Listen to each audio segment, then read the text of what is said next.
Cuba Información. En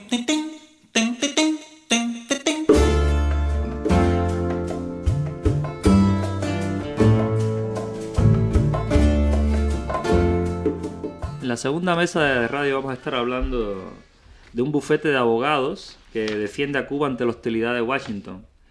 Así que vamos a comentar un poco sobre este tema. Lázaro.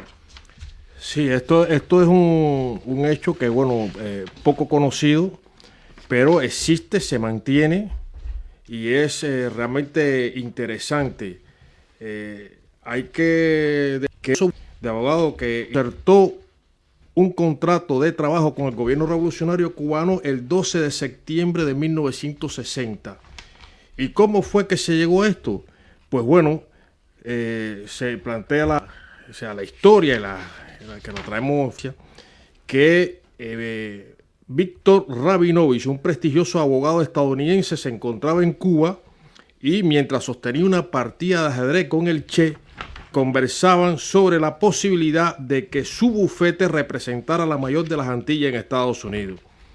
Bueno, con la materialización de este acuerdo desde el 12 de septiembre de 1960 comenzó una larga tarea de trabajo de este bufete, este prestigioso bufete, que posteriormente se nombró Rabinovich, Bowden, Standard, Krinsky and Lieberman. Y manteniendo una práctica profesional de abogacía distintiva que ha puesto en función de individuos, organizaciones políticas, asociaciones religiosas, empresas y gobiernos extranjeros todo su alto nivel profesional en todos los litigios que tengan que ver con empresas, entidades jurídicas en Estados Unidos.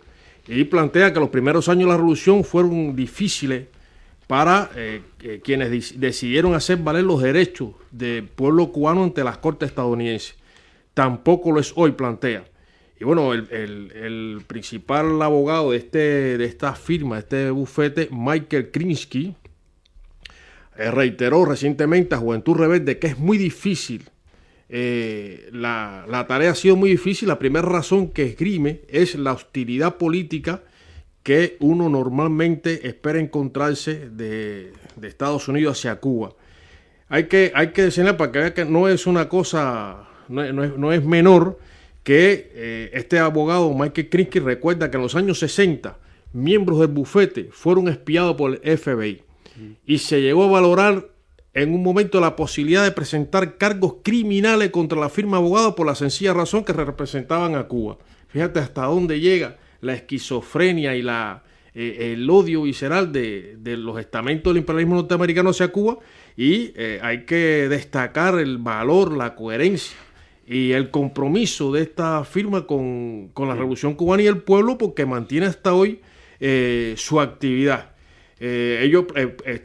Krinsky plantea que otra de las dificultades con las que se encuentra es que los tribunales estadounidenses siempre van a actuar para proteger lo que consideran ellos intereses de los Estados Unidos y los de las corporaciones de Estados Unidos.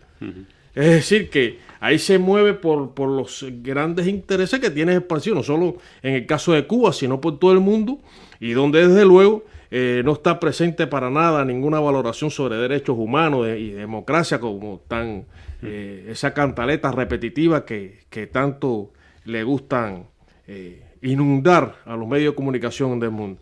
Y bueno, ellos plantean también este bufete de abogados en la voz de este Michael Krinsky, que uno de los casos de extrema injusticia contra Cuba ha sido el caso de los 5 cubanos presos injustamente en cárcel de Estados Unidos, luchadores antiterroristas que están presos por proteger a su patria las acciones organizadas por la mafia de derecha terrorista del sur de la Florida.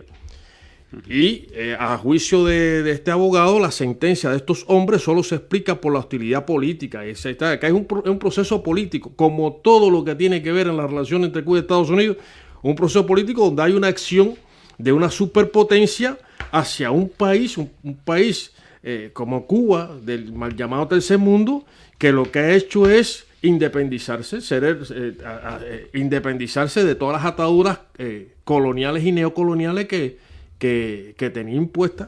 Y ahí, bueno, yo quiero señalar, José, para darte la palabra, que él plantea que uno de los casos más difíciles que ha tenido que enfrentar esta firma, vender la nacionalización de empresa y compañía estadounidense en Cuba en los primeros años de la revolución. Fue un reto, y agrega que han sido difíciles que ha tenido que enfrentar la firma en su servicio a la isla. Y entre los litigios actuales se refiere al pleito sobre los derechos de la marca Coiba entre la empresa cubana Cuba Tabaco y la compañía norteamericana. Este caso se da porque una empresa norteamericana registró y comenzó a utilizar la marca Coiba para tabacos, con el objetivo de explotar la reputación que se había ganado años en este litigio, y todavía el caso no termina. Fíjate hasta qué punto llega cómo se roba.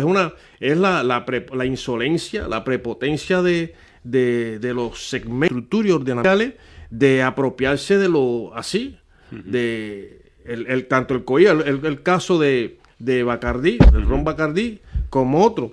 Y también la pelea por los derechos, como dice, fue una gran conmoción constatar que la Corte nos impedía detener a una empresa norteamericana que explotaba la buena reputación de una marca de tabaco como Coiba, porque realmente eso fue lo que hizo con ese fallo. Es decir, que al final la misma Corte impedía que se haga justicia sobre un caso evidente. No puede apropiarse nadie de los derechos de un producto elaborado, creado en otro país. Yo creo que eso está...